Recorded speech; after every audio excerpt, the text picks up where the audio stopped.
What's up, people? Can everybody hear me okay? Is the audio and video all right? Let me know if it's not. We should be joined by Scott any minute.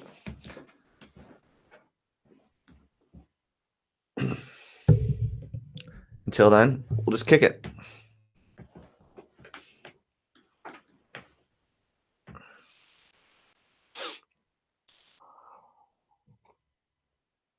Hope everyone's having a nice day. It's a little early for me today.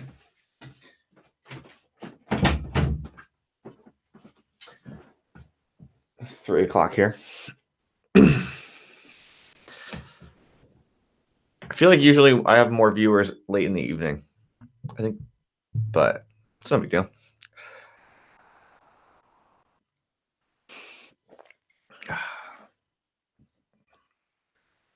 All right, Scott.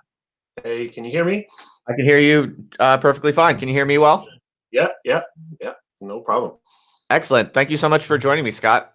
You're welcome. Yeah, I really appreciate it. I'm really excited to talk with you. It's a privilege. How you doing today? All right? I had a fall trick-or-treating with the kids last night, but I seem to be okay. Oh no, sorry to hear that. I hope it's not too bad. Oh, I fell into a door that was being opened and smashed my back. So if I wince for any unknown reason, it's because that muscle in my back is spasming. So, oh gosh, sorry to hear that. Yeah. okay.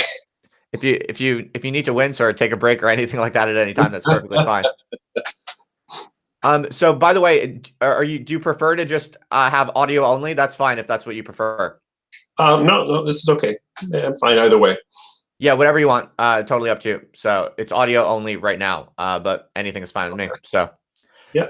All right. So Scott, I would love to, if you wouldn't mind, if we could just begin with talking a little bit about, I would just love to know a little bit more about your personal background, because you have such an interesting kind of intellectual profile. You are, from what I can tell, you're mostly a fantasy author, but you have also published academic articles in different fields. And I'm just very interested to hear in your own words, kind of how you would describe your overarching kind of intellectual profile or career.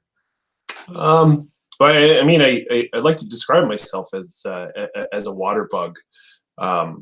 Just, I mean, insofar as I'm something of an information junkie, and I tend to be always interested in information from a wide variety of fields, and so as a result, I kind of tend to be about a mile wide and an inch deep. Yeah. And I think that might be a liability in certain contexts, but in today's day and age of specialization and academic silos, I think it's actually something that we need more of, not Definitely. less. Mm-hmm. So people who aren't constrained by the norms of academic institutions, yet thinking through problems that are sort of canonical academic problems. I think the more of that we get in our society, the better. especially as the years pass. I mean, the internet is far from the panacea it was originally advertised to be. And one of the very interesting things I think I've noted is just the way in which academics have found themselves kind of running for the exits in a lot of different ways when it comes to online discourse. Yeah, that's right. Now, did you ever have earlier in your career, did you have an academic trajectory that you kind of diverged from, or what was your initial plan and goal to be an independent fantasy author? Or maybe you could tell me how that kind of played out over time in your career. I mean, I've wanted to be a fiction writer for as long as I can remember reading. Anyways, at some point, as a teenager, I remember going through the numbers and realizing that the chances of actually being able to successfully pull off a fiction writing career were limited, and to say the least. And so I decided that my second great love, which was just basically knowledge, I guess, I'd throw myself into school. So I ended up knocking around university for inordinate amount of time. First pursuing English language and literature degree, and then a 2-year MA in theory and criticism, which I used to segue into the Vanderbilt philosophy PhD program. And I studied with David Wood, among others. And I was quite literally on the last chapter of my dissertation when I received the first offers for my first fantasy trilogy. And so my dissertation came to a screeching halt, and my life as a novelist began. Okay. Wow. Yeah, that's really interesting.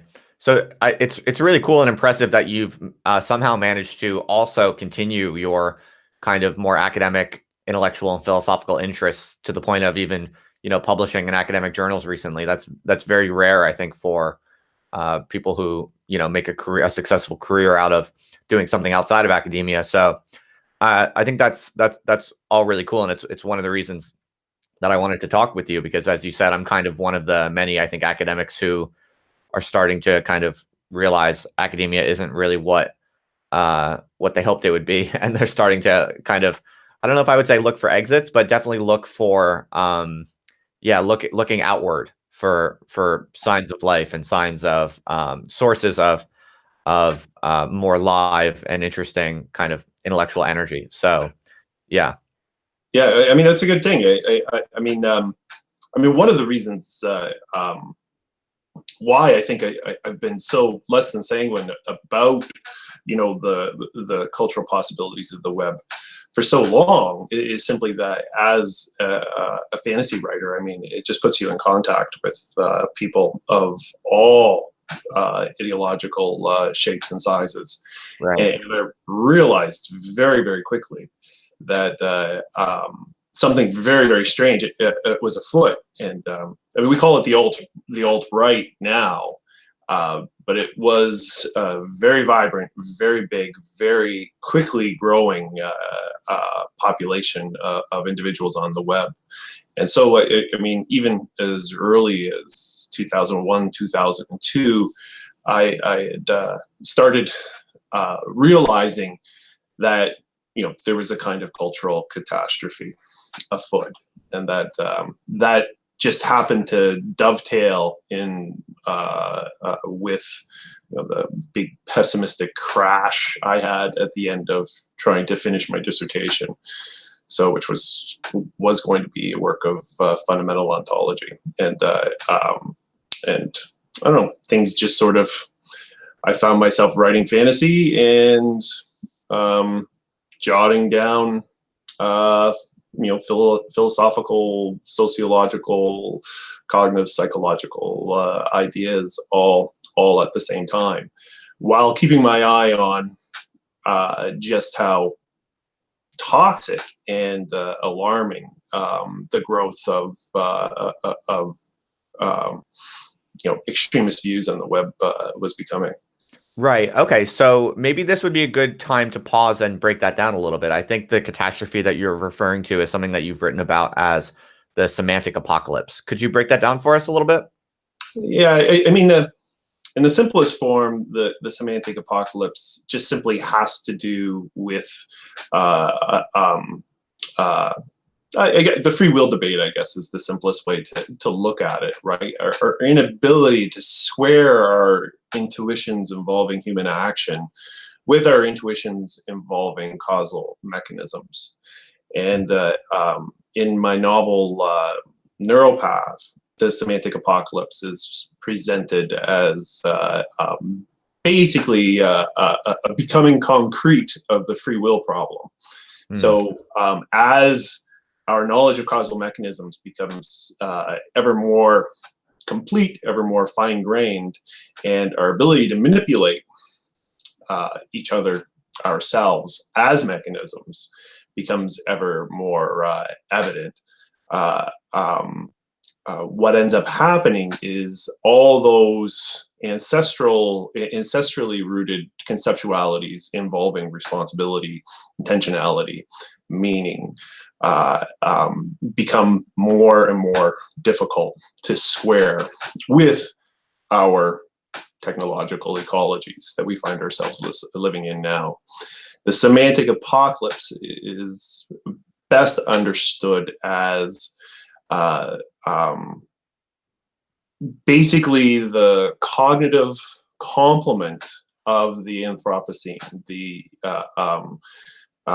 It is simply the environmental destruction that we see around us. What was it? There was just a report that came out a couple days ago. 60% of in the past 40 years, over 60% of wild invertebrates have been wiped out. I mean, their populations have decreased on average by 60%, and the semantic apocalypse is just simply that same ecological collapse, only pursued into the realm of the ideas and the soul.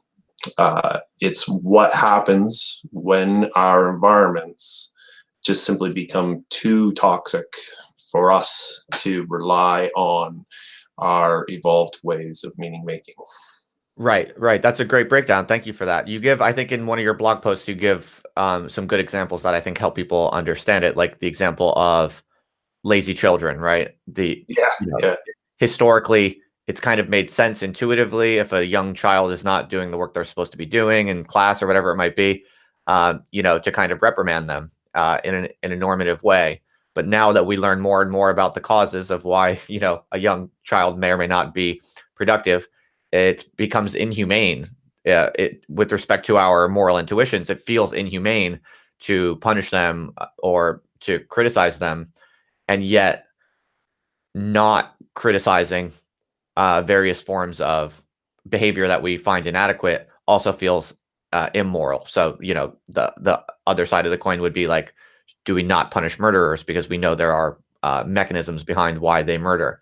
And so now you've argued that, I think as you said, this has been a problem that's always been around, but it's been kind of latent. It hasn't really been made concrete, or it hasn't really forced itself into really serious everyday problems with how we interact with each other. But now what's new about the current situation is that these contradictions, these logical kind of contradictions at the heart of our moral intuitions and how we communicate and make order together, they're getting kind of overheated, and it's actually becoming a real problem for making basic decisions about how we proceed as people and as a society. That's only really happening today. Is that your view? Yeah, well, I mean, right now it's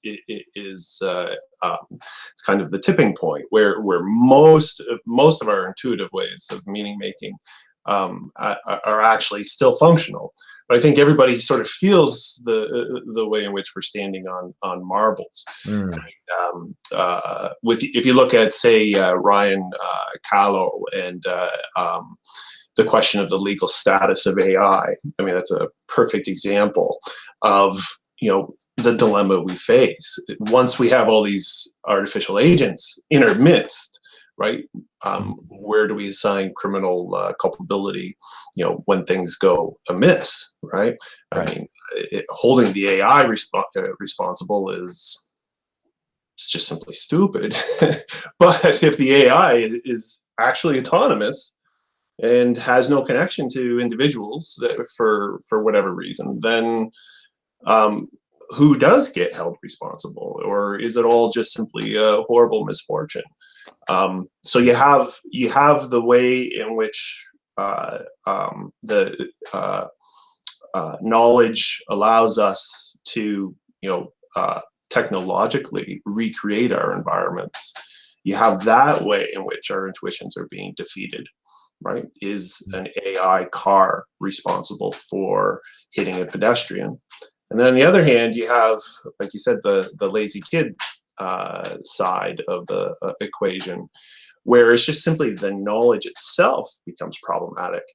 So you see this with the paradox between sentencing criminals on the one hand and risk assessments of criminals on the other hand. So if you adduce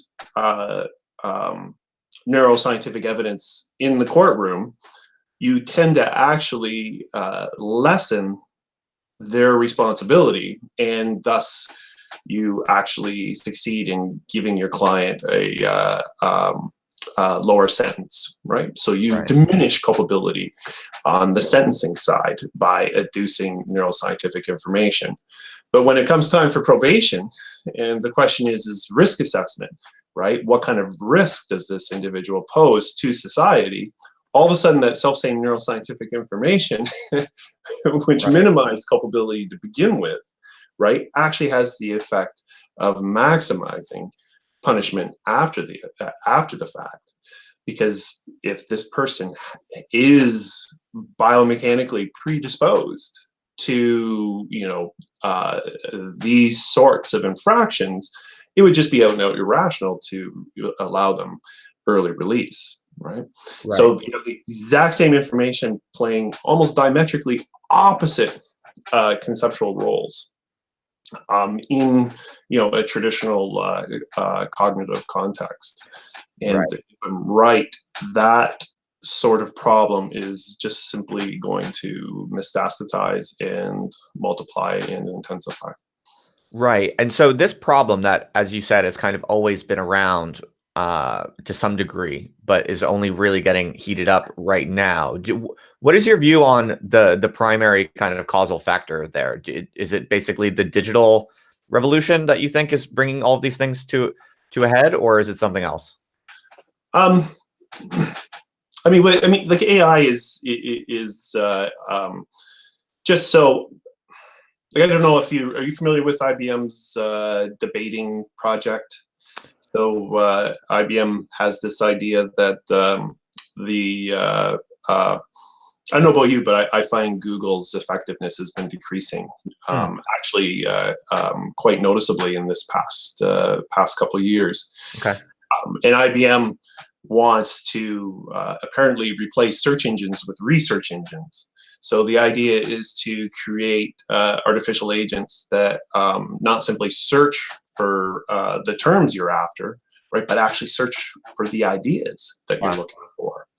And when you actually see, anyone can go on YouTube and search IBM debater, and they'll find instances of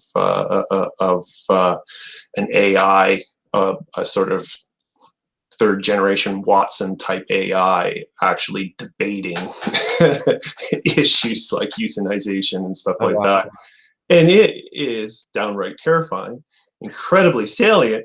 And that, I think, people look at that and they're like, oh my God, what happens when there's 10,000 of these agents for every human being on the planet? What happens if and when they proliferate like spam? How is it going to be possible to be human in such an environment? Right. So there's a sort of, the technological side of it is so in your face, and it's on the cusp of breaking and becoming absolutely ubiquitous, that it's hard not to think that that's where the problem fundamentally lies. But the problem, I think, actually lies fundamentally just simply with the knowledge. So I think the sentencing versus risk assessment paradox is actually a better way to get a handle of what's fundamentally at issue. in terms of human cognitive ecology and the breakdown of that ecology, because it clearly shows how just simply knowing something about your deep environments, just understanding how human beings tick, has the power to systematically unravel, right, all kinds of shallow environmental tricks that our ancestors have bequeathed to us, and now form the foundation or boilerplate for moral things like moral cognition. Right. I mean, Right. yeah, I mean, you can outlaw AI, but that's not going to solve the problem at all, I don't think. Right. Right. I definitely agree. Oh, hey, Scott, just real quick, there in the background on your end, there's kind of like a repetitive banging noise. I don't know if you can control it. If you can, it's okay, but Yeah, maybe it's my chair creaking. oh, maybe. Okay, yeah, don't worry about it if it's something you can't control. I just wanted to let you know. Yeah. Yeah. Okay, cool. Okay. No worries. No worries at all. I wasn't sure if it was like a broken fan or something. Maybe you could just turn off, but No, I think it's my chair. It's it's all I'm a good. big guy. I won't ask you to sit absolutely still. Don't worry about it. Um, Okay.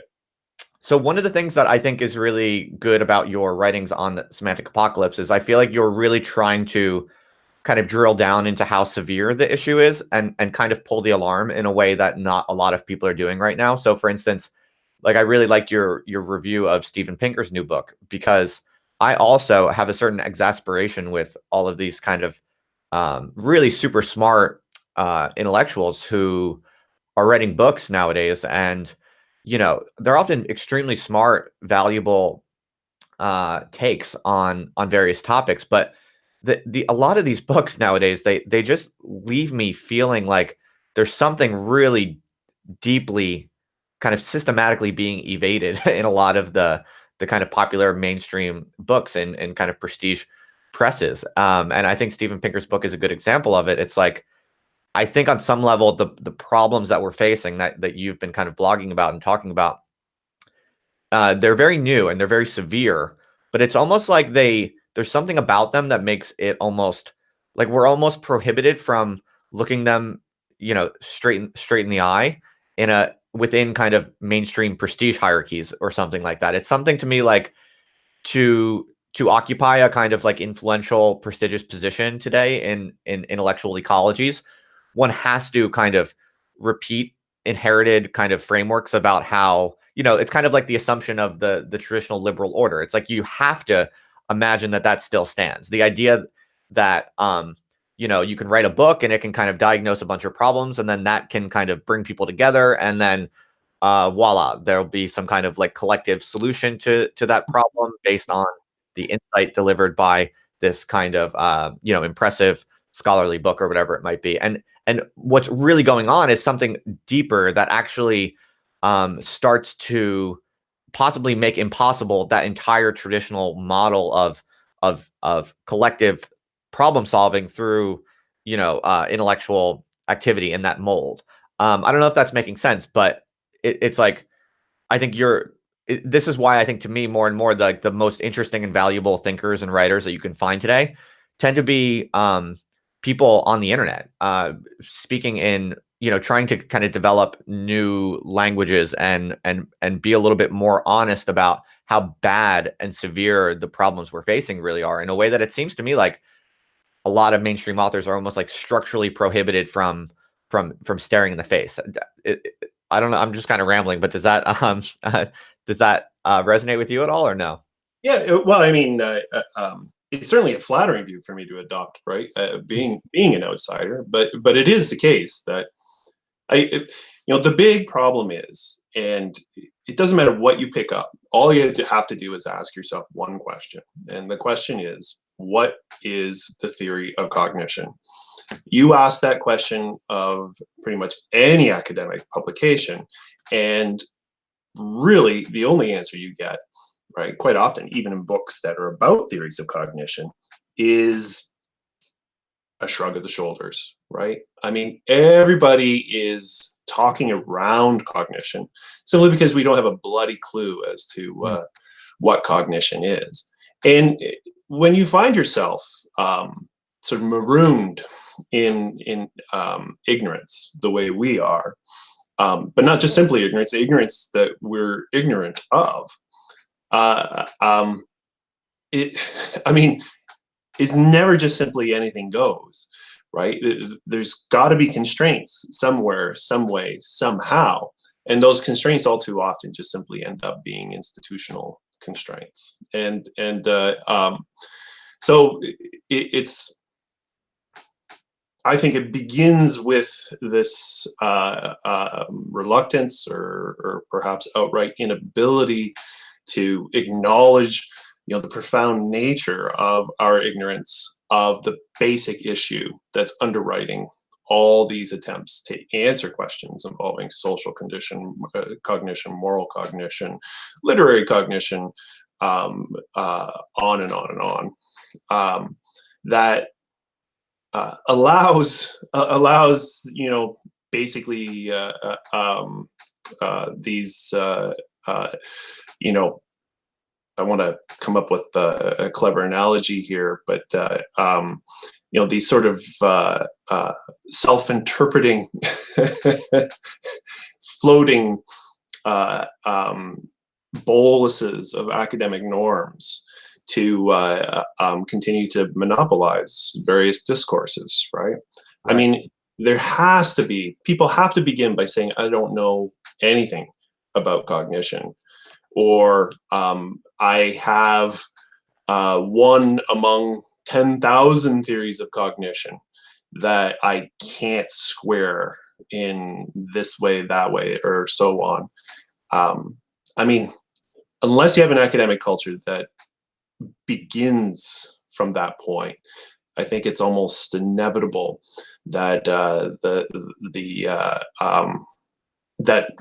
voices are going to get chased to the margins of academe, right? Original voices, innovative voices, what have you, just won't have a place in that environment because people are just simply too inclined to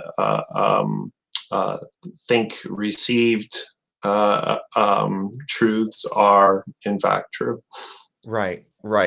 Now, I mean, is your view that the semantic apocalypse, as you've called it, is it your view that it's already happened and that a kind of irreversible chasm has been crossed, or is your view that it's kind of unfolding and maybe there could be some sort of course correction?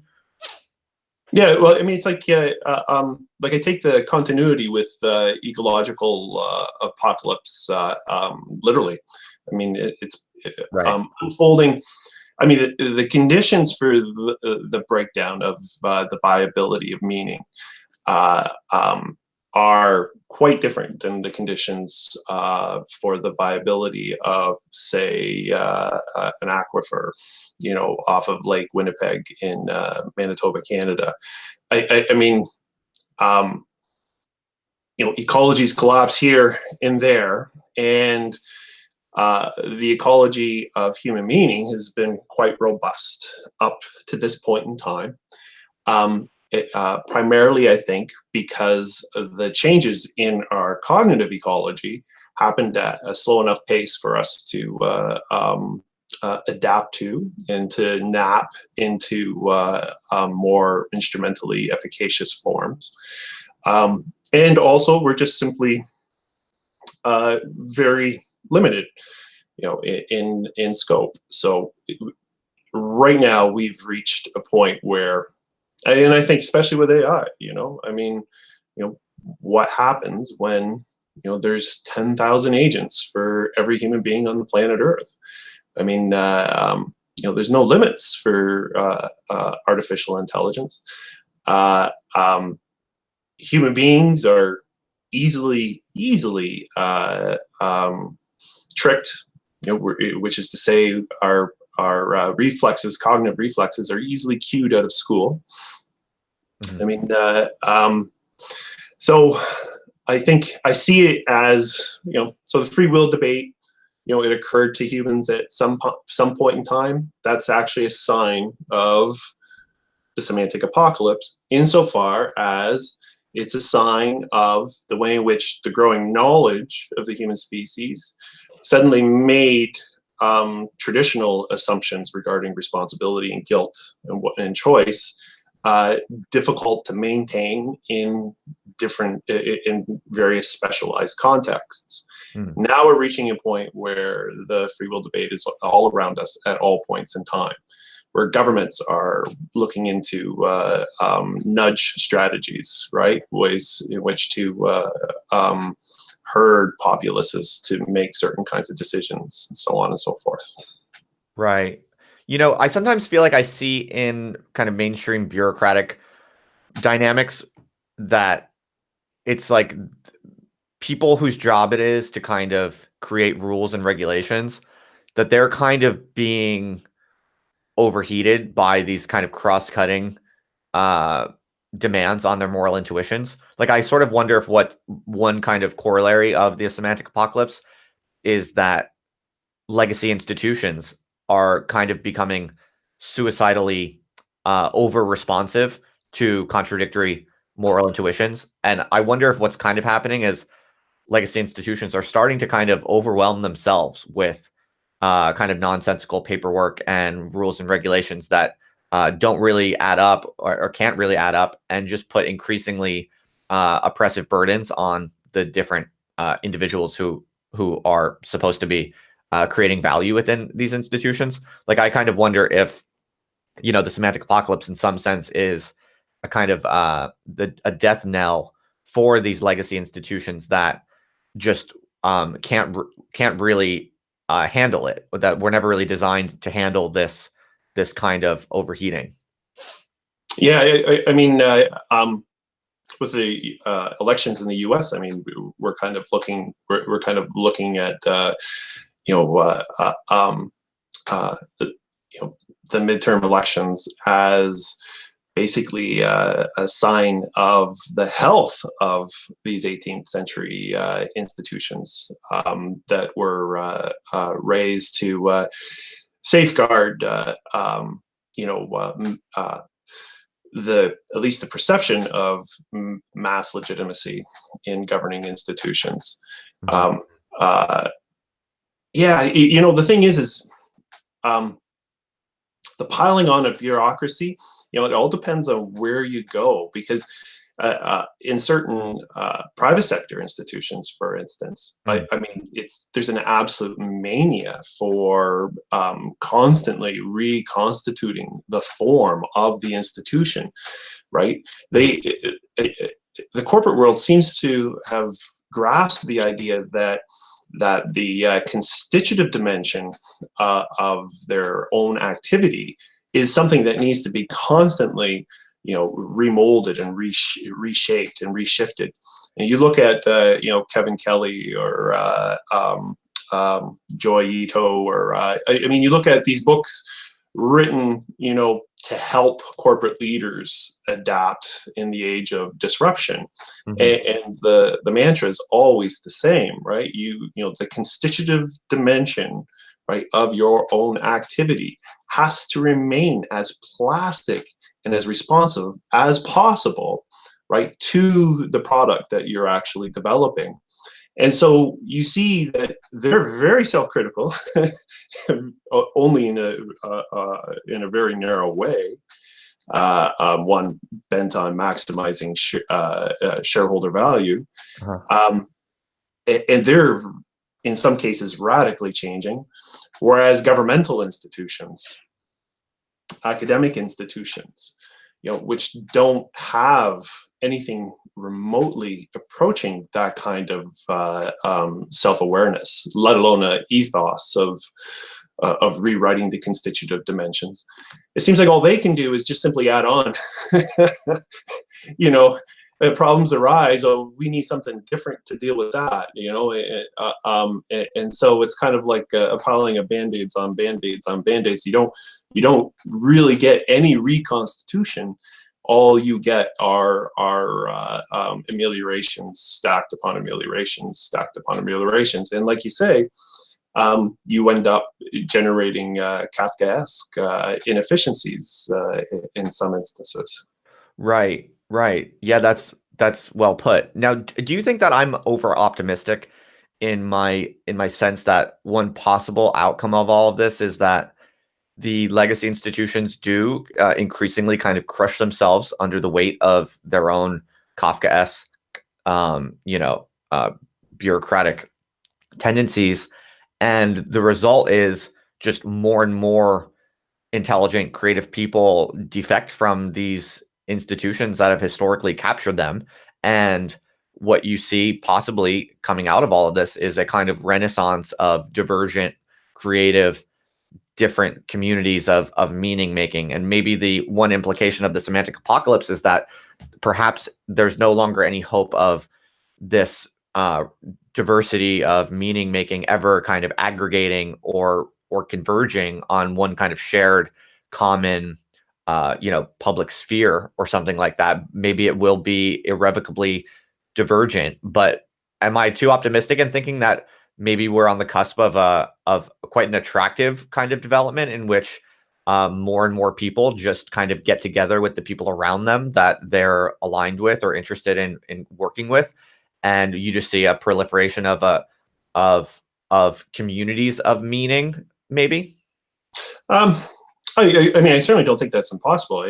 I mean, really, nobody knows what's going to happen next. I mean, like Yeah. I personally, I think the explosion in para-academic activity has probably more to do with simply the overproduction of PhDs, right? I mean, there's just a lot of hyper educated individuals out there who just simply haven't been able to find work in academia, and so in a sense are sort of forced to create their own spaces to do so.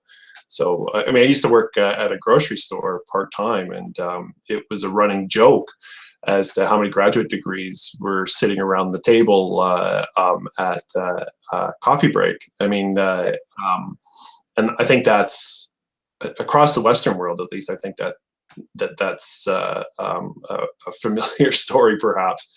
You know, the English professor driving cab, right? But you know, it's weird. I was checking out Pew research data on political attitudes in the US a few months back. And one of the things that struck me, because I mean, I had, I think, probably a similar cartoon to a lot of people swirling in my head to explain what was going on with all this madness with Trump and all that. You know, the idea was that there was moral regression, right, as Alan Buchanan calls it, that we were actually backsliding rather than progressing, and that the right was becoming more right. That was the problem. And when you look at the Pew data, it actually sketches out quite a different picture. And what you see is that it seems like at some time in the 90s, right, when the internet became pervasive, right-wing attitudes, you know, stopped being dragged along by progressive attitudes, you know, because that's been the model for at least the last couple centuries anyways, right? Progressives seem to drag the conservatives along with them, you know, so that you know, the old progressivism becomes the new conservatism, and on and on and on. But Right, that's true with respect to social progressivism. Yes, it's not true with respect to economic progressivism. But yeah, your point is well taken. Yeah, no, good distinction. So, anyways, it seems like the right stopped being dragged along at some point in the 90s, and then just simply remained fixed in their attitudes, whereas the progressives actually accelerated and became more progressive, and the overlap, you know, between the two groups progressively shrank, not because the right was becoming more right, but because the left was becoming more left. So there was like this sort of hyper progressivism. And I mean, if you think about the web and the capacity of the internet to deliver rationalizations to conservatives, I mean, it makes sense that, you know, if they have a bottomless well of arguments to draw water from, they'll never go thirsty, and they can stay at that water hole forever. Whereas on the left, if you have sort of environments, competitive environments like you have in academia, right? Just think of graduate school, that there would actually be an acceleration of hard forking, to use your metaphor. You would actually, it would incentivize people to muck with the code more and more and more and more, if only to differentiate themselves, right, in a pack of individuals who all of whom need to be noticed some way, some shape or form, right, in order to have an academic career. So right. Yeah. Interesting. That's right. That's interesting.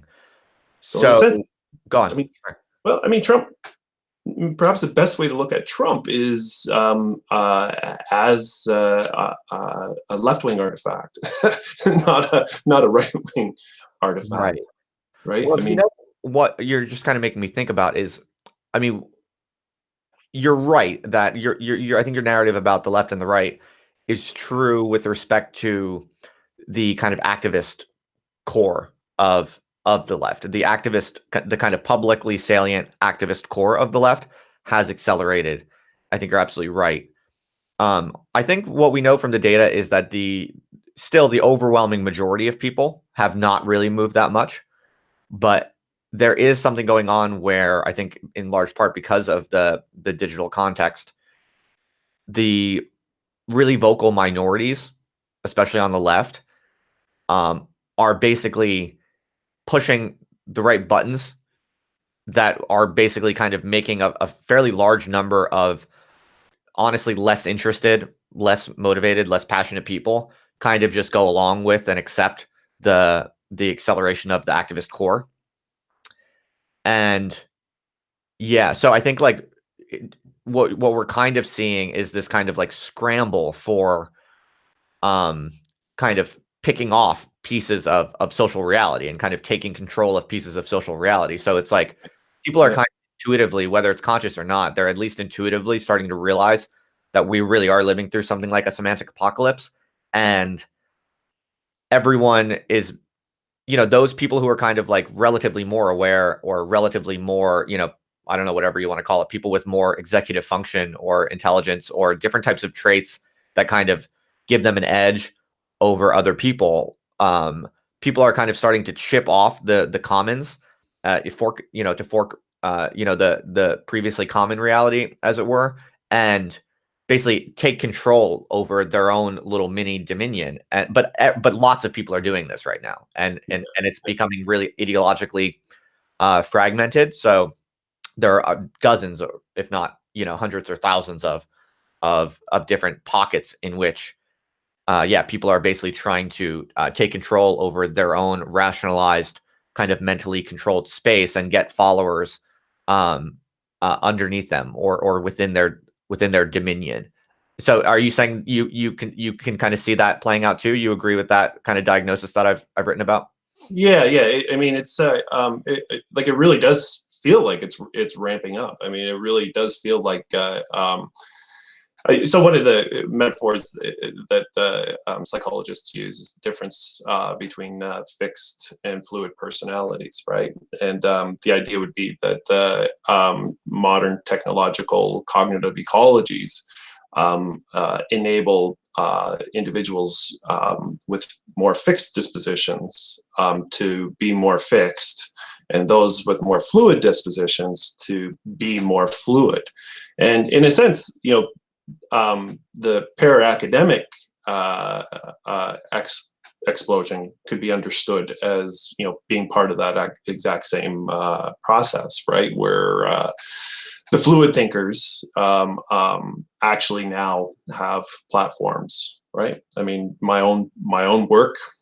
I mean, I'm an eliminativist who writes novels for a living, right? I mean, if you would have told someone that back in the 80s, they would have thought you were mad. I mean, but yet, you reached out, and here we are having this discussion. And it's all been enabled by this new cognitive ecology. And it really, I think it just underscores just how radically that cognitive ecology has changed. And like you say, the extremist voices on either side, before you used to be able to lock them away and not have to worry about them, because what are they going to do? Subscribe to a newsletter, annoy their neighbors, right? Start a fight at Christmas dinner. Right. I mean, their ability to congregate and organize was very, very limited. And now, I like using. I don't know if you're familiar with Tim the Toolman from what was the name of that old comedy? Oh yeah, classic. I remember that. Yeah. So Tim was. What was it called? It was called. What the hell was that thing called? That series called? It'll come to us. Go Home on. Improvement. Home Improvement. Is it called Home Improvement? Yeah, that's what I thought. Yeah. So, anyways, he was very technically gifted, right? But very maladroit when it came to interpersonal skills, right? So he was constantly putting his foot in it, having all kinds of problems, right? Causing social discord either within his family or within his close circuit of friends. And every time those problems arose, he would go out to his backyard and he would have a discussion with his enigmatic neighbor Wilson, who would just be part of a face over a fence post, right? And Wilson would always ask Tim what was ailing him, and Tim would confess this or that. And Wilson, who was bookish, right? If not academic, then certainly someone who was intellectual, would give him some wise response. And Tim would amend his behavior, go back in, and there would be harmony and whatnot. Nowadays, right, Tim wouldn't bother with Wilson in his backyard, right? Tim would just Google it, and like I always say to people, just Google "Are Muslims dangerous?" and see how much unbelievable dross you have to wade through before you get even close to a remotely credible answer to that question. I mean, the extreme voices are, skewing the search results, right, which are selecting for people who otherwise wouldn't be motivated one way or the other, and so all of a sudden our aberrant notions no longer have to run the gamut of our immediate, friends and neighbors. And so the social velocity of these aberrant ideas just simply goes through the roof in a very short period of time, it seems to me. Right. Well, interesting. Sorry, go on. I was just going to say, I've had blog wars with people who advocate rescinding the right to vote for women, for Christ's sakes, right? I mean, like, it's just unbelievable how regressive things have become out there in such short order. Right. I think your recalling of Home Improvement was a lovely and a hilarious dramatization of exactly what's happening. And I think that's very astute. And I'm kind of thinking through the analogy, and I think one of the biggest problems there is that Tim the Toolman Taylor not only is not getting kind of the wisdom from Wilson, but if he's turning to Google, he's going to basically Google until he finds the advice that best suits his preferences, right? Yeah. And his laziness, his work ethic, right? Right. Yeah, that's right. Now, if you think about Tim the Toolman Taylor, that's a kind of obvious loss. Like, it's like he would be much better off having Wilson and taking the advice of Wilson, who's smarter and is going to keep Tim more kind of like socially more functional with respect to the social average and the larger number of people he has to interact with and cooperate with. But what's interesting is, although Tim the Toolman Taylor turning to Google is going to be on net a negative, consequence, there are going to be some people for whom that's a positive consequence. And so, in other words, like if your priors are accurate, and you're turning to Google and you have a personal preference for increased, having an increasingly accurate model of the world or something like that. If that's your profile of your preferences, then the semantic apocalypse is actually going to supercharge you and your friends. And so, I think that's kind of the upshot. I mean, it's still a very bleak and troubling prospect overall, because you're going to have, the implication is you're going to have radical inequality in terms of how people are benefited or harmed from this moment or turning point. But the upshot is that I think you're going to see more and more kind of competition, really, between different subgroups operating on radically different types of lifestyle and cognitive models or routines. And so, I mean, again, maybe I'm being too optimistic, but I wonder if the acceleration of this kind of radical divergence and experimentation that is opening up is not going to rapidly turn out to be that what works, and the types of attitudes and lifestyles and behavior patterns that actually promote collective human well-being, are those not going to rapidly identify themselves as far more successful and attractive than the other ways of living and being, and maybe perhaps you'll see a kind of accelerated cultural evolution in which better ways of thinking and living win out, and bad ways of thinking and living rapidly fall away because they're just completely unsustainable and they don't really work for promoting life. Yeah, well, I mean, like you could kind of make the same argument for things like renewable energy, for instance, right? I mean, and yet, here we are pouring ever more CO2 into the atmosphere every year. I mean,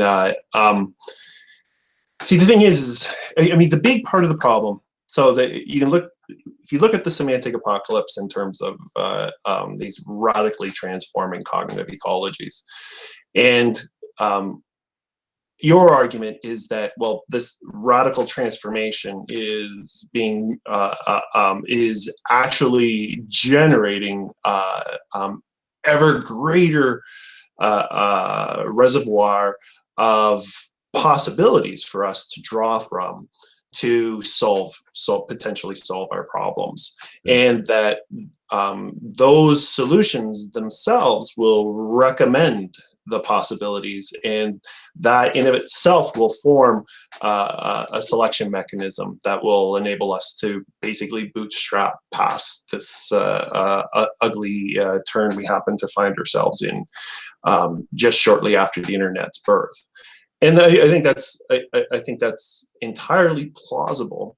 The problem is that the selection mechanisms, right, have to be genuinely social, right? I mean, the selection mechanisms, if those mechanisms themselves are parochial and are themselves, becoming more and more diverse, right, and themselves actually becoming more and more unrecognizable, right, less backwards compatible, then all of a sudden that actually isn't a good thing at all. That's actually, the sort of diversification of possibilities is itself part of the problem, right? I mean, Okay. I sometimes think that the simplest way to express the problem we face ourselves, that we find ourselves faced with right now, the simplest way to get a grip on the semantic apocalypse is just simply in terms of the plunging cost of reality. The fact that every single year it becomes cheaper and cheaper and cheaper to manufacture realities. And as reality becomes ever more plastic, especially to human desire, then reality itself ceases to be the selection mechanism it once was. All of a sudden, you can't. So, say this possibility, that comes out of the great speciation of ideas that the internet has given rise to. It actually is a cure. Some little mantra, say, that we can repeat to ourselves that will bring, social harmony. And just, this is fictional, of course, but say someone found that, right? Now, the question is how does that actually end up making its way into society as a whole, right? I mean, you look at like women's liberation, right? I mean, and the way in other cultures that's actually, tagged as, identifying an individual as belonging to an outgroup competitor, right? So you're just being American, I mean, it's so easy, to take good ideas and to make them look not simply ugly, but actually threatening and horrific. And it's only getting easier. And that's the problem. The reality of the good idea just simply has no way of making its way through the noise at a certain point. That's a really good point. Oh, sorry. No, go ahead. That's a really good point. Though, Scott, do you not think that there is a kind of ultimate background selection mechanism that whether we like it or not operates, which is kind of classical Darwinian mechanisms? Like, do you think that it sounds like you think our kind of capacities to create alternative realities are going to somehow really kind of sidestep or obviate the hard kind of classical conditions for the competition to survive? Because it seems to me that actually everything you're saying is right, and it's a really interesting kind of counterpoint to what I'm saying. But also, it seems to me that with the acceleration of kind of contemporary global capitalism, for lots of normal people, it's just getting increasingly hard to survive, I think, and for many reasons. And so, whether we like it or not, is it not possible that the kind of hard competitive constraints of actually living in a hostile, inhuman environment are going to put increasing pressure on people to actually figure out the correct optimal kind of psychology and behaviors for sustaining life?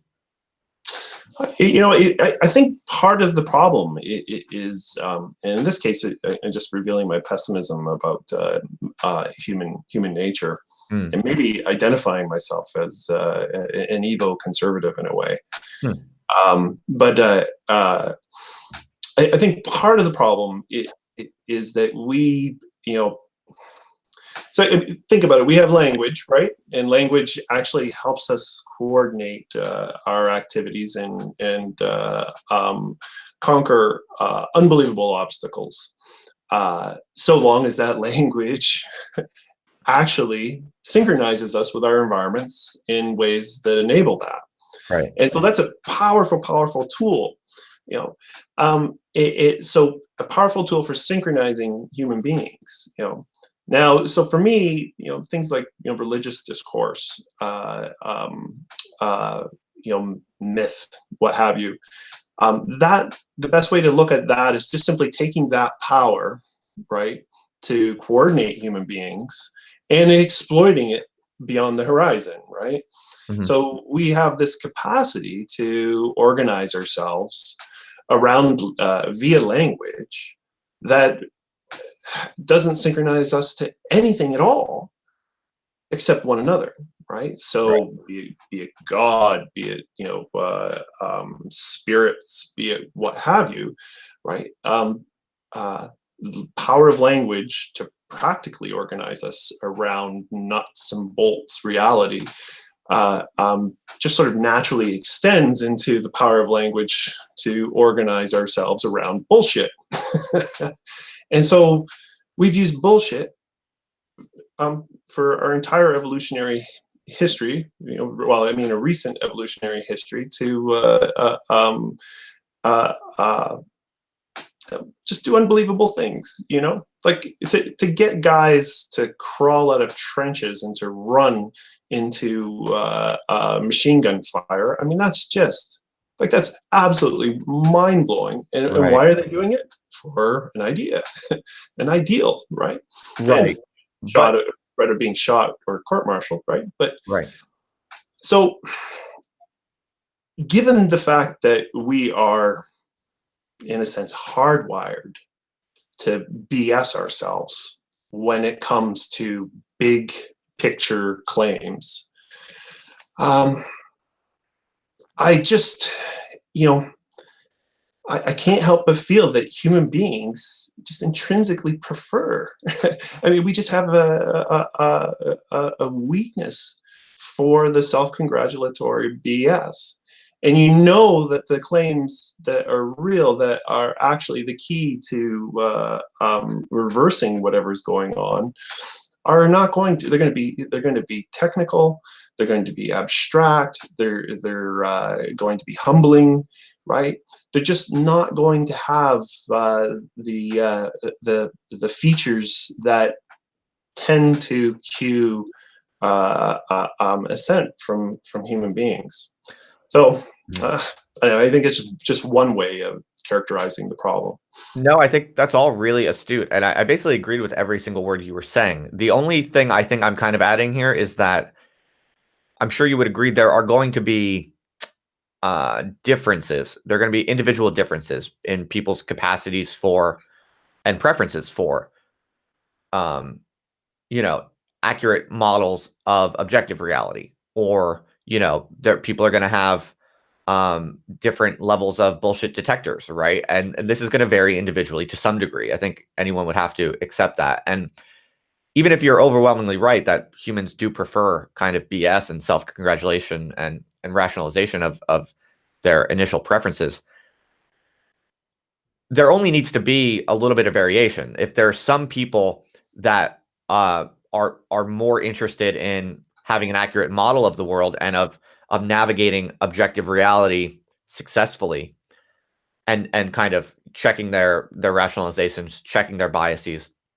If some people are better at that than other people, I think the semantic apocalypse is going to imply not just everyone kind of equally going off into outer space, losing themselves in self-flattering virtual realities, but I think what you're going to see, and I think what we're already kind of seeing, is a kind of division opening up between those who are creating the alternative realities and those who are merely consuming those alternative realities. And so, because it seems to me that if in the time period before we're all kind of plugged into absolutely arbitrary and artificial second realities, in the time period between now and then, those who survive and accumulate resources are going to be those who have more accurately attuned models of the world, right? I think that's hard to deny. And so people who can adequately navigate the world and accrue resources because they understand what's going on better than other people, those people are going to increasingly be the authors of these alternative realities, and the rest of people are going to have to kind of pick which reality created by some other systems engineer basically they want to kind of ensconce themselves, I think. And that's why I think you're seeing this scramble among kind of activist types and creator types to kind of create and organize their own worlds in a sense. In some sense, I think people are increasingly selling the alternative realities that they're creating and designing to the larger mass of people who are kind of shopping around for a reality that they want to just kind of buy into and consume and live within. Does that resonate with you at all? Yeah. I mean, this is I call this a acratic society, right? So we have a calving, between the vast bulk of humanity, who and I see the geek as a sort of paradigmatic prototype of this. People who simply buy into some kind of alternate disconnected reality, Hmm. and people who become technocrats in a more and more and more literal sense, right? See, the problem is that, you know, at some point, what ends up happening is that, I mean, like even this conversation now. So you and I we're having this conversation, and the amount of information that we're able to glean from our own conversation, right, via reflection, what have you, right, our second order metacognitive feedback we get from this, it has no windows whatsoever on all the information that gets elided or emitted. So Huh. it generates this illusion of basically this conversation being semantically self-contained, right? This sort of exchange between minds, between souls, what have you, right? But I mean, what's actually going on is, you know, two brains, right, on two sides of the planet, right, are diddling each other. I mean, that's a horrible analogy, but uh, there is a super complicated fact of the matter of this conversation that's going on, and the interface that we find ourselves trapped in feels closed, right? Feels complete, feels continuous, but and feels immeasurably deep. But in point of fact, when you actually start looking at what it is people do to one another when they communicate, a great deal of it exhibits what Clifford Nass calls mindlessness. Right? There's scripts. I'm cueing scripts in you. You're cueing scripts in me. Uh-huh. You know, and back and forth we go. Right? It's our lack of penetration that basically prevents us from seeing its fundamentally biomechanical nature. And we're creating cognitive ecologies. We're designing cognitive ecologies that are, you know, in many cases, intentionally designed to exploit that mindlessness, right, and to exploit the blindness we have to our own mindlessness. And so, you know, the semantic apocalypse, you know, in a sense, what it means is that, you know, this very interface that you and I are enjoying right now is itself, right, dependent upon, right, a cognitive ecology that's in the process of collapse. And what that means, I fear, is that, you know, so in the one half of Socratic society, the bulk of individuals are lost in fantasy worlds of various kinds, and then you have the technocrats. For them, you know, the only way to really have a handle on what's going on, right, is to actually start thinking, start behaving, start acting in post-intentional ways. So to actually become what they are to begin with in their interactions. And, you know, so in that sense, the we few, it becomes really even hard to think of them as being human anymore because they won't recognize choice or responsibility or reason. You know, they won't even think in those terms, right? I mean, they'll be thinking noise reduction and what have you. I mean, it'll be their idiom will not be our idiom. Our idiom will actually belong to the fantasy world idiom. It'll just be the most sort of rarefied and involuted version of that fantasy world spectrum. Okay, so that's really fascinating. So you were just saying you think people are eventually going to start behaving in post-intentional ways. Did I understand that correctly? What do you mean by that? Well, I think they already are. I mean, if geez, I'm drawing a blank on the guy's name. He was the Google ethicist that ended up quitting I mean, but if you just look at the ways in which social media engineers are explicitly relying on cognitive science to isolate various cues, right? And they're doing so in a very, very primitive way now, but it's just going to become more and more sophisticated as time goes on. They're already interacting with humanity in post-intentional ways. They're already treating their customers not as animals, which is the old model, where you use associative conditioning to sell people things, right? Uh-huh. Happy people on a screen to sell toothpaste, right? I mean, the days of being treated as animals, the good old days, are even now morphing into the days of being treated as mechanisms, outright machines, and that is a post-intentional way of comporting oneself to one's fellows. Okay. So you think that kind of smarter people right now are updating their attitudes towards people and their behaviors toward people, treating people, acting in post-intentional ways, treating people in a post-intentional way, which basically means treating them like machines.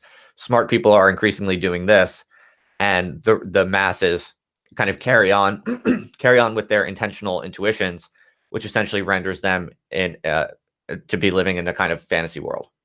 Yeah, I mean, I think I would hesitate to use the term smarter, right? I mean, That's a good question then. So what is most, what the is most brilliant people, I think, will actually be firmly fixed in the fantasy world, because I think they're the ones that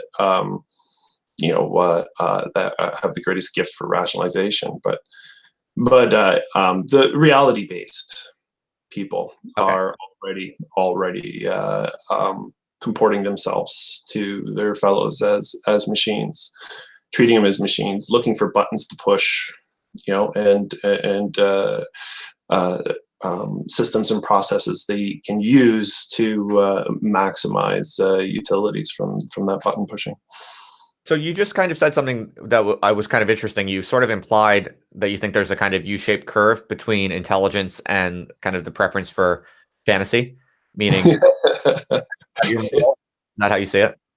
um, I don't know. I mean, I'm a veteran of a couple of philosophy departments now, and I can remember being a undergraduate and thinking that the world of professors, I mean, it was just enlightened minds getting along, using the golden square of reason to make sure every building stands true. But that's not the case. I mean, you get a lot of intelligent people together, and it seems to me things go haywire pretty quick, because creativity, intelligence, those two things, right? I make up stories for a living, and I like to think of myself as a smart ass. I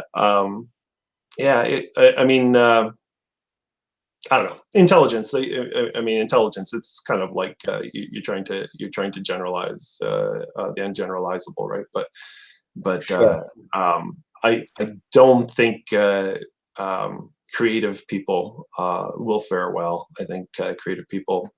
I think we're creating ecologies that will allow, interests to actually easily trap and exploit creatives. Okay, interesting. Now, real quick, by the way, I don't want to keep you for too long. Do you have some time, or do you need to run? Up to Oh you. no, I have some time. Yeah, probably about another half an hour or so. Oh, fantastic. Thank you. That's great.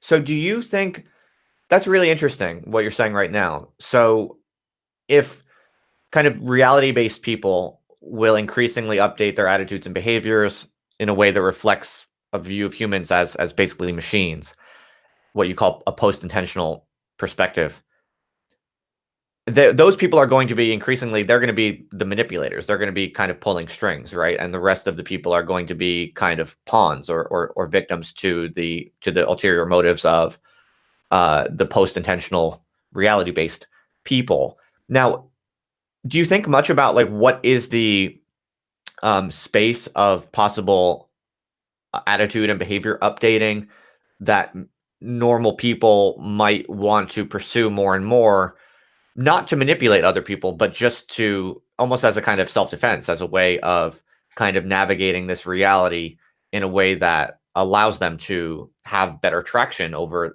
their own environment and not be manipulated, but also without necessarily becoming a kind of uh, manipulator? Or is that Yeah. the problem? There is no other kind of choice? Well, I think it pays to at least bump up against the limits of intentional thinking before tackling this issue, right? Okay.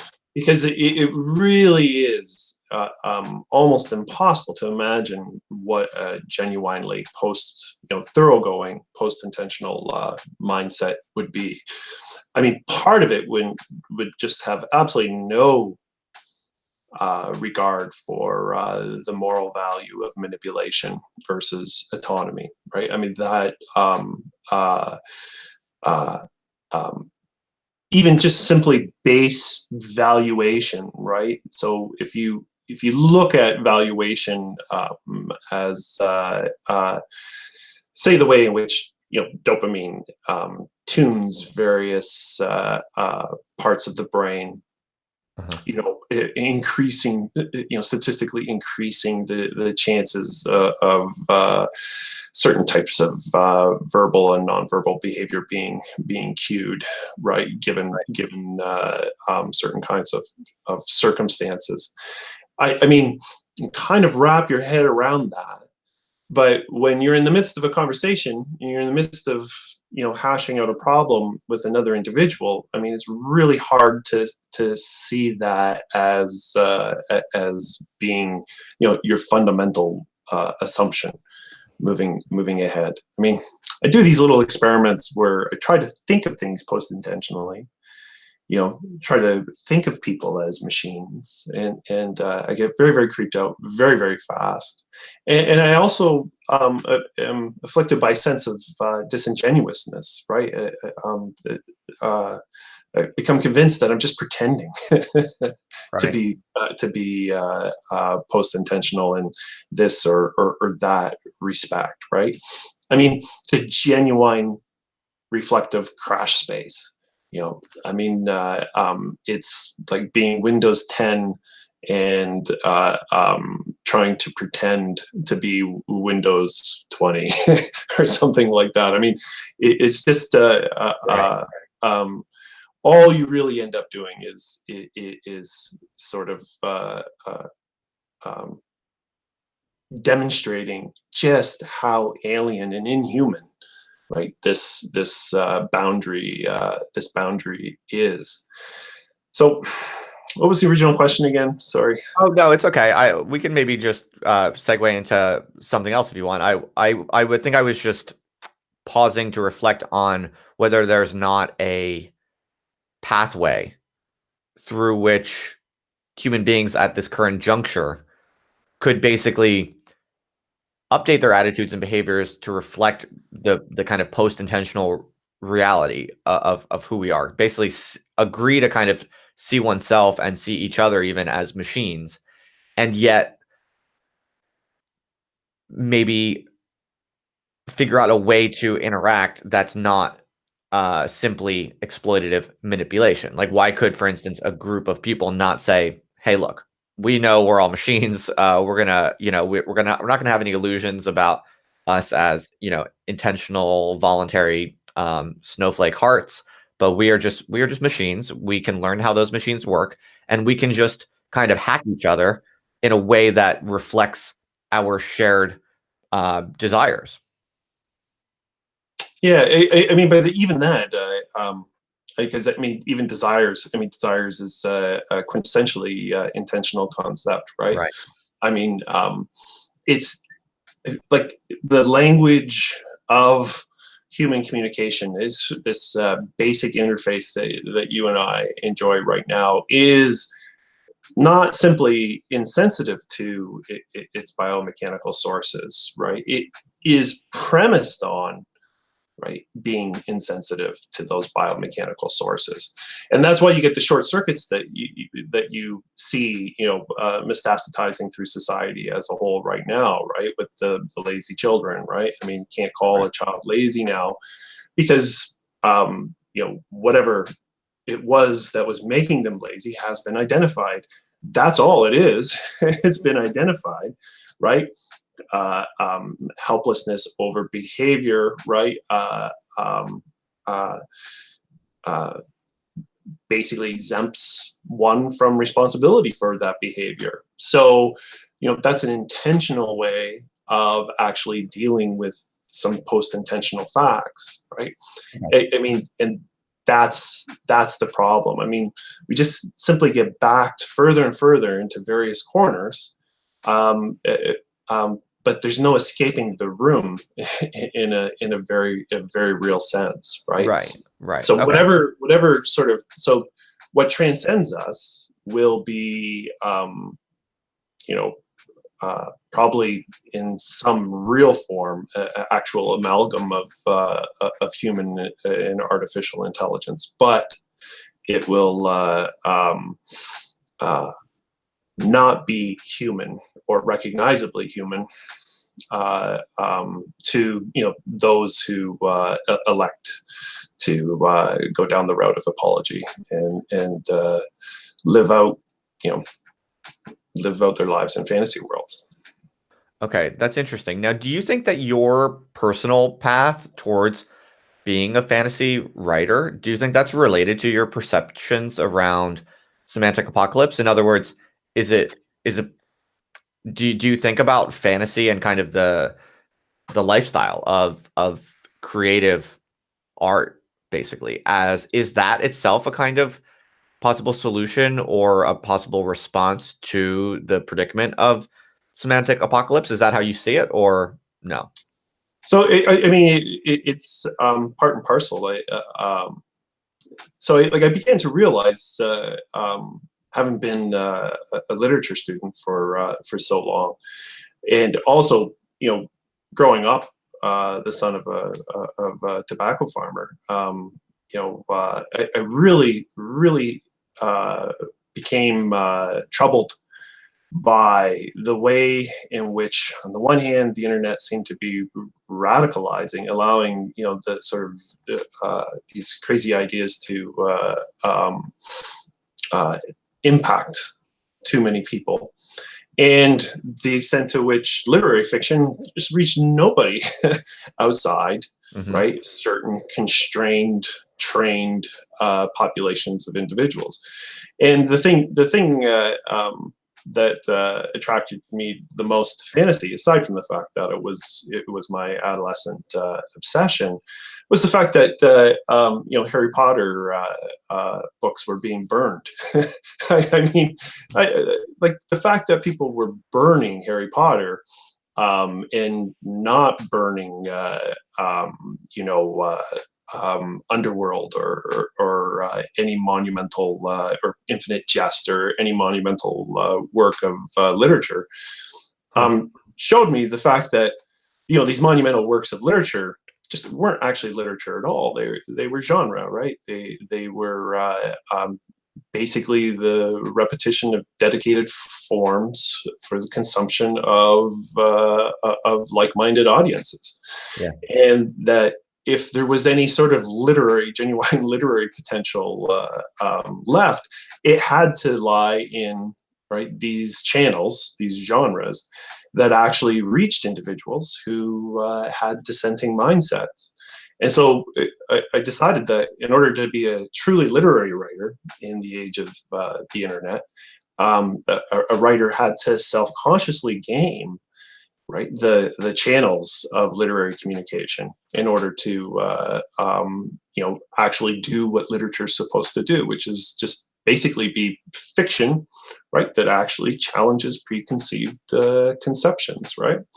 So Right. fantasy it was, and I think probably ended up being too much of a wanker in the books ultimately, but I did manage to make a career for myself and to scare up a fair amount of controversy. Um, uh, What do you mean you were a wanker? well, so fantasy, I'm saying that I guess there's a sort of strategic decision behind pursuing fantasy as Oh, a sure. Yeah. literary expression. And then also on the other hand, I mean, fantasy is, the greater half of this picture of a cratic or post-intentional society that I'm painting, right? The more tenuous meaning becomes, right, the more fantastic it becomes, right? The less reality-based thought is going to have anything to do with it.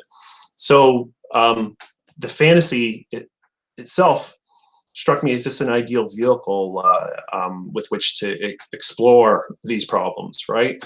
So my big fantasy series, instead of the modernist paradigm, you have a protagonist trapped in a meaningless world, trying to make sense of things, right? Usually finding meaning in some sort of quotidian dimension of love or connectedness or what have you. I thought fantasy's perfect, right? Because it's not modernist, it's pre-modernist. So why not take a meaningless protagonist and set him loose in a meaningful world, an intrinsically meaningful world, and basically explore the semantic apocalypse via photographic negative, which is what my fantasy books are. They're all about the semantic apocalypse, only basically inverted, right? It's the inverse problem that we're facing ourselves. Interesting. Okay. So yeah, then there is a close relationship then, Yeah. I suppose. One of the reasons I'm kind of interested in this question is because in my own strange way, I actually had an experience, an accidental experience with this because, I'm an academic social scientist. I'm very kind of hard-nosed, empirical type of person. I'm afraid to say I don't even read that much fiction. And I've been very obsessed for the past 10 years or so with trying to kind of understand how things work empirically. But this summer actually, there was like a random few days where I was just I like to be goofy, and I'm quite, I do like to be random and creative every so often. And I made some videos that were kind of like just dabbling in the kind of almost like conspiratainment genre, which is actually like quite big now. I mean, I didn't even realize how much of a demand there is for fantasy on the one hand, yeah, but also kind of um, the space between fantasy and reality. I mean, people really, really like this, and I didn't even know how much people love this until I was just kind of creatively making some videos that were, it was basically fantasy, but it was talking about real people. And without going too much into it, I was basically just spinning like a yarn about kind of connecting the dots between a few empirical kind of things out in the world. And it got a lot of views, and I picked up a lot of new subscribers from that video series. But it was just like a random kind of fantasy experiment, really, and kind of comedic, but kind of empirical. And that's when I was like, that really kind of changed. That kind of changed my views about what's going on in the culture, what's going on with things like YouTube, what's going on with things like the internet, because I'm sort of like, people really, there's a huge demand for this sort of thing. And my kind of, the we all have to be wankers a little bit to survive, to kind of think about like what is the best way to connect with people for strategic purposes of having an audience and being sustainable and that sort of thing, but also because we want to have the maximum impact we can as creative intellectuals. I think that's a natural pull. And so ever since that was like a few months ago, ever since then, I've been thinking more and more about like what is the role of fantasy in kind of contemporary intellectual life, because I think the division between kind of hard-nosed empirical diagnoses of what's happening, what's truly happening, the division between that and fantasy, at least in viewers' minds, it's becoming increasingly blurry. And maybe that means that for intellectual creators, it also is going to have to become somewhat blurry too. I don't know if you have any thoughts on perhaps positive feedback loops, in other words, between fantasy and reality. Yeah, well, like I would distinguish fantasy from fiction. I mean, really, I mean, fantasy is bizarre in that it's especially fictional fiction. So, I mean, fiction. When we say fiction, we actually presume a whole. We presume the whole empirical world, right? I mean, fiction is resolutely empirical insofar as it depicts non-existent events, right, in existent settings. Okay. Generally the case with fiction. I mean, fantasy. What makes fantasy so peculiar is the fact that it's fictional all the way down, right? I mean, it's fiction set in fictional contexts, and what makes those contexts fictional is the fact that they've all been anthropomorphized, right? In other words, they're all intentional. So what you find in fantasy fiction is basically the expression of our, systematic misapplication of intentional cognitive systems to the empirical world, right? Homeric Greece, Vedic India, biblical Israel. I mean, the list goes on, right? Each of those worlds all share very, very similar ontology, and that ontology just happens to be the ontology we use to make sense of one another, right? And all of it's radically heuristic. It has no real application to physical reality whatsoever. But because of this powerful coordinating nature of language, right, we exploited it. And with the rise of science, suddenly you could see the extra fictional dimensions of these traditional narratives. And when you set out to create your own scripture, it's automatically identified as a fantasy. Once you start playing out fictional dramas in the empirical world, then I mean, things, I would say, become fantastic, more or less to the extent that you're ontologizing something that's intentional, right? So if you have, say, a religious worldview, you are going to lapse into fantasy to the degree that religion informs your view of what the world is, right? Whereas if you're agnostic or atheistic, right, your fiction, will just be fiction. It'll be fantasy in the sense that it's not reality, but it won't be fantasy in the sense that it makes this huge ontological leap. And the question really becomes, with the proliferation of the plunging cost of reality once again, the question really becomes one of how that boundary, right? Those boundaries, between outright fantasy, outright post-intentional reality, and humanity, find themselves aligned. I mean, in a sense, Socratic society can be understood as a small subset of humans just opting out of fiction altogether, right? Even the useful fictions, such as those we use to communicate with one another, and the rest of humanity diving into fantasy wholeheartedly. And what you're bringing up, right, is a whole, basically an array of liminal counterexamples to that, right? Like the zone between that. Right. And it's very, very interesting question, at least within the framework of how I understand things. I mean, what happens when, say something like current events? Like, you could foresee a news channel that fictionalizes current events in real time. They have some sort of AI, right? AIs are winning novel writing contests now. They have some sort of AI that takes a real event and fictionalizes it, right? It could do so for cynical political purposes, you know, or it could be a playful onion type thing as well, right? But all of it, I would argue, is still just firmly within the wheelhouse of the fundamental problem of the semantic apocalypse, which is simply that we actually rely on cognitive ecologies where no humans or human artifacts have this power. And the more this power is exercised within our ecologies, the more our ancestral ecologies of meaning break down. Right. Right. Well, I think that things get really interesting when you also acknowledge that our fantasies or our fictions that we produce then start to have material effects on people's actions and behaviors.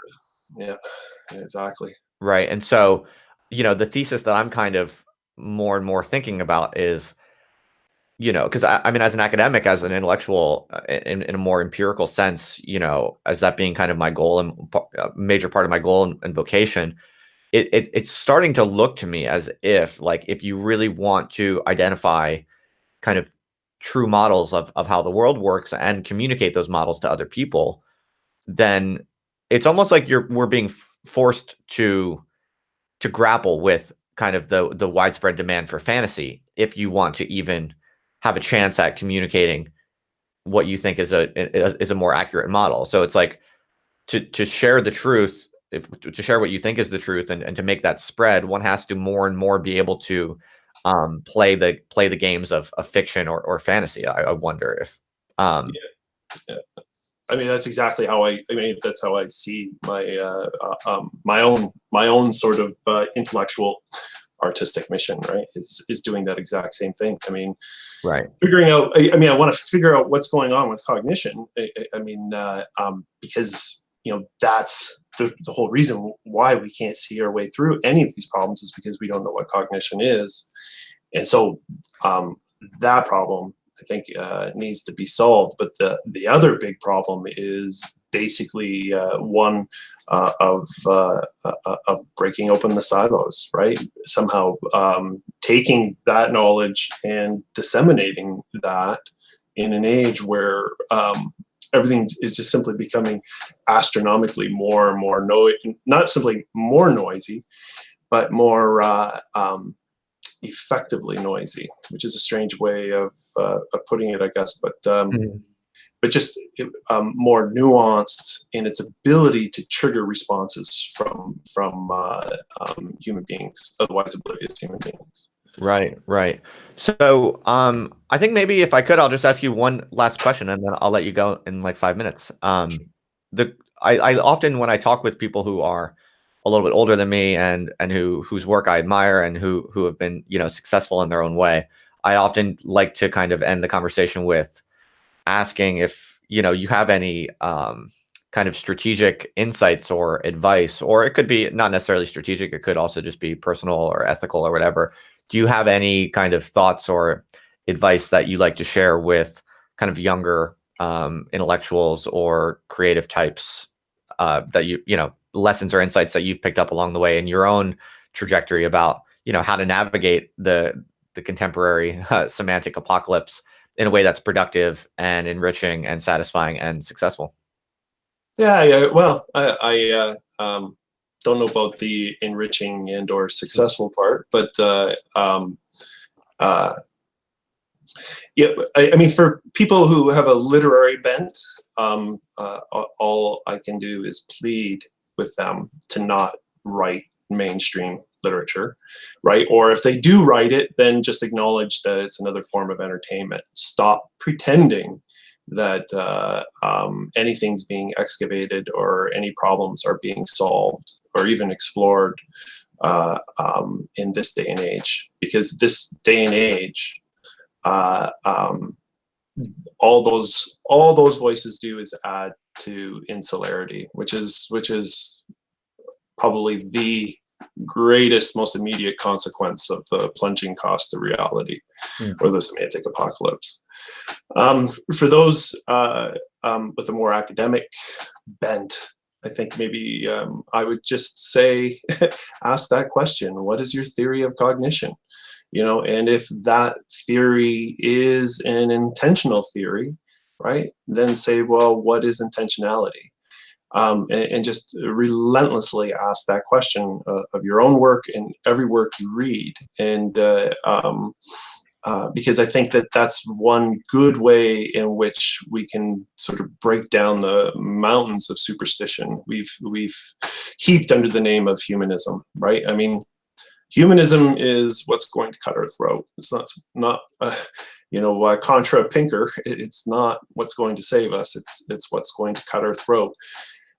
If so long as we see ourselves as free, autonomous agents, we participate in the grand delusion of somehow being disconnected from our cognitive ecologies, and therefore we think everything that's given to us to augment us in a cognitive sense is a gift, rather than what it very likely is a form of pollution.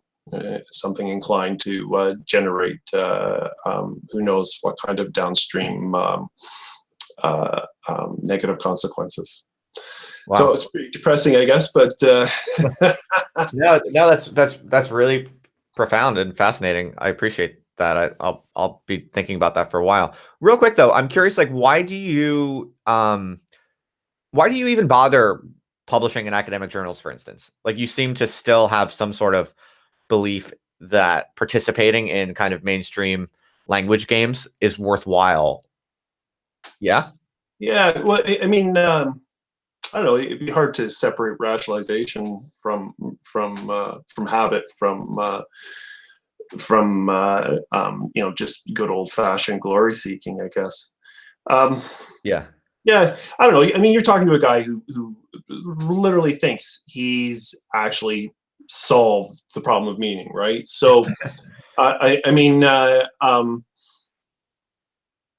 to do that, first off, you have to convince a lot of people that there is a problem, and people outside of academia generally don't even think about it, let alone worry about it as a problem, right? And so, getting my theory out there in academic contexts, right, is really what else am I going to do, right? I mean, sure.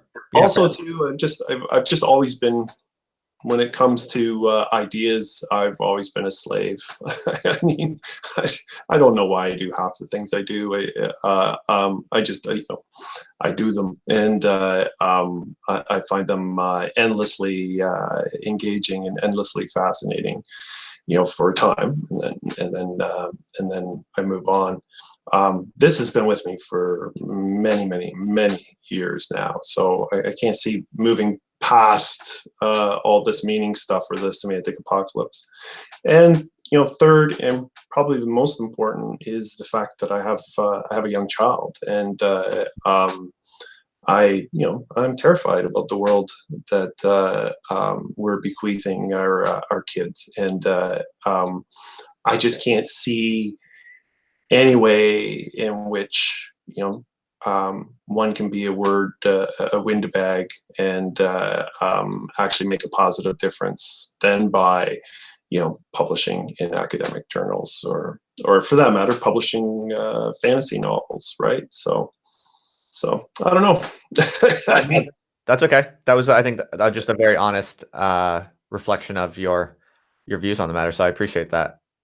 Yeah. Yeah.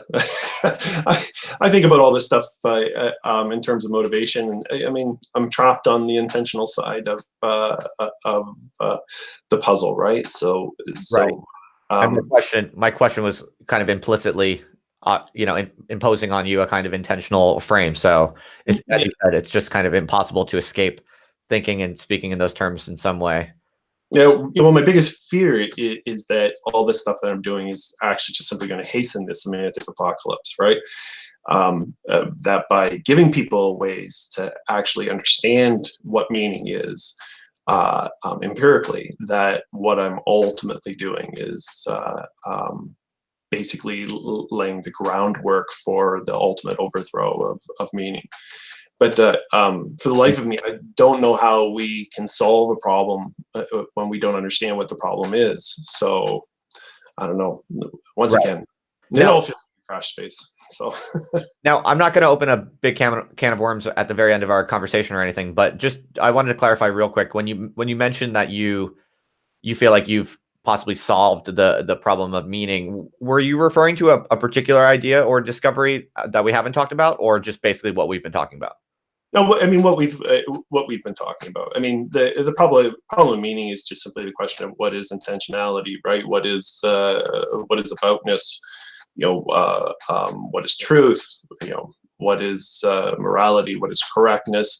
Right? Why can't we take any of these vocabularies and actually make them fit with empirical contexts, with anything approaching the degree that you find in the natural sciences, right? What renders them distinct? What renders them unworkable here and yet so powerful there, right? Why can we operationalize them in these contexts, but not those contexts? Right. I mean, the problem of meaning theoretically spans all those issues. Right. Right. Well, Scott, this has been an awesome conversation, and I'm very grateful for your time. I'm a huge fan of your ideas. I tell people about your blog all the time, and yeah, this was really fun and edifying, and I'm very grateful for your time. Yes, thank you so much. You got it. You, Justin. All right, I'll be in touch with you. See ya. Okay, bye. It's a big microphone, by the way. Yeah, it is. I'm trying to be, legit. You get yourself a fedora. Yeah. So are you sorry, are you hanging on the line, or are you taking off? What's that? No, I gotta roll. I'm gonna jump. Okay. Bye. I'll see you later, Scott. Yeah. All right, everybody. That was awesome. Really enjoyed that one. He's a super cool dude. I just really admire people who kind of carve out their own interesting path. And, he's a fantasy author, but he's got a killer blog and develops all these kind of big ideas about philosophy and cognition. And yeah, I admire that guy a lot. Unfortunately, I don't read much fiction, so I can't say I've read any of his fiction, but I'm a big fan of his ideas and his outlook and just his kind of lifestyle, the way that he's has a career as a fantasy author, but then does all of these other interesting projects autonomously. I think that's kind of a really good way to go. So yeah, that was interesting. I hope you found that interesting. And if you're here because you are a fan of Scott Bakker, I hope that I was able to kind of have him perhaps elucidate some of his ideas maybe a little bit more clearly or more usefully than one might find somewhere else. And yeah, so I hope this has been worthwhile. It definitely was for me. I really enjoyed it. And I'll be digesting, I think, a few things he said for quite some time. He definitely clarified some things for me, I think, in my own mind.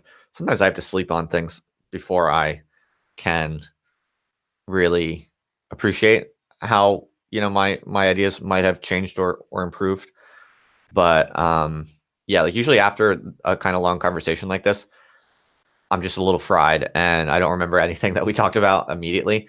But then like tomorrow or the next day, I'll be having a beer with a buddy and I'll, mention something will come to me that was said by someone in a previous live stream or podcast. And then I'll be like, and then I'll realize like, oh yeah, that actually really kind of stuck with me and was useful. So I think this is going to be one of those conversations that's filled with a few good examples of that. But I have to go digest before I can say any more, I think. But yeah, I hope you enjoyed it. And I think I'm going to get out of here now. So please like the video, subscribe if you haven't done so already. And as always, huge thanks to the patrons.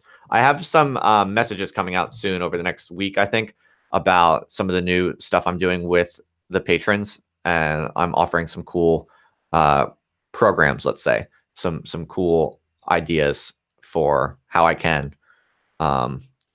create not just, the work that I'm creating, the writing and the podcast and stuff like that, but I actually want to organize uh, ongoing types of events or collective projects. I'll be writing more about it and kind of spelling out what I mean and what I have in the works over the next couple weeks or so.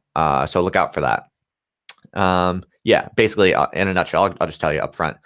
One thing I'm doing is I'm putting basically all of my kind of rough drafts that are just sitting on my computer, that I haven't found a place to put them yet publicly, or I don't know exactly what to do with them. I'm putting them up on the Patreon for people who want to support me. I'll just give you all of my kind of early drafts that I have sitting on my computer in the meantime. So yeah, that's one thing that I'm trying to offer to people who are kind enough to support me, an inside look basically at all the stuff I'm kind of currently working on, but haven't been able to get out yet. And I'm also experimenting with seminars. I'm going to be hosting basically kind of graduate school level seminars for patrons. And it's going to be mostly focused around what you want to do. The typical kind of PhD seminar is one in which it's led by the students, basically the participants. And obviously, not all of you are students. I don't want to think about like my patrons as students, because people could be doing all different types of things. So what I want to do is basically repurpose the PhD seminar format in a way that's more general and open to different types of people. So basically, I'll be having a kind of monthly seminar session in which patrons in small groups will meet through video conference. And basically, I will be basically just providing a structure and kind of support system for them to pursue their own projects. So basically, everyone will take turns kind of presenting on topics that they're working on. And it can be basically anything that you're interested in. Once a month, you'll have a kind of shared space in a small group supportive, high intelligence setting where you can basically just present something that you're working on. And so I think that's a really cool and valuable thing that someone like me, like a professor or whatever, can kind of provide to people who are interested in the stuff that they're working on. It's basically what I provide to PhD students in the academic environment, but I can do it in a live internet-based way at much lower cost and in a way that works for people who aren't necessarily students. So that's an idea that I've had based on feedback from what people are interested in. So yeah, if you're interested in that, definitely get in touch. If you have any questions, let me know or whatever. I'm going to be it's going to be very experimental, so I'll be updating as I go. But that's one thing that is starting this month. So I think I'm quite excited about that, kind of fostering a little community that works for people. Like, because I think this whole kind of revolution that we're seeing in terms of content creators or whatever, building significant audiences and really kind of organizing their whole productive work around their community or their audience or whatever. I think that's all really cool. But one of the things that I think is unfortunate about it is that it's very based around the creative person sending out stuff to the audience. Whereas I think there's way more that could be done that is basically the creator or the person at the center of it creating structures that actually empower and support and encourage the audience to do their own stuff, to create their own stuff. I mean, ultimately, that's what I'm most interested in, is creating productive ecologies, to use a Scott Bakker word. I'm interested in, like, how can I take my ideas and what I'm working on and my platform and use it to encourage and create new connections among other people that then would become a kind of ideally a kind of self-sustaining collective intellectual ecology. That would be like my real dream. That's kind of always been one of my real dreams, is to like participate in and help create living, breathing, radically creative intellectual communities. And so yeah, this is my first kind of experiment with trying to do that. And yeah, we'll see how it goes. But I'll be putting out some literature about this. I'll be writing some blog posts kind of explaining the idea and sending out some updates on the interwebs about this over the next couple weeks or so as I develop it. So stay tuned for that. I just wanted to give you a heads up about that. And let's see, I can respond real quick to some people in the chat. Isneth, you say that I should get Peter Watts on. His work concentrates on cognition in the vanguard of the semantic apocalypse. I'll look into him. Cool. Thanks for the tip. Always appreciate the tips. And someone else says that I should get Chad African on the stream. Okay, never heard, but I'll look him up and we'll see. Yeah, so as always, thanks for your input. Thanks for hanging out. And yeah, I think this will be the end of today's live stream. So thanks, everyone. Take it easy, and I'll see you next time. Oh, tomorrow I'm live with John. Shoot, I keep losing track of all the names of people I'm communicating with. John David Ebert will be on tomorrow. You can look him up if you want. It seems like an interesting dude. He's been suggested to me many times by people. So that'll be tomorrow. All right. Thanks, everyone. Talk to you later.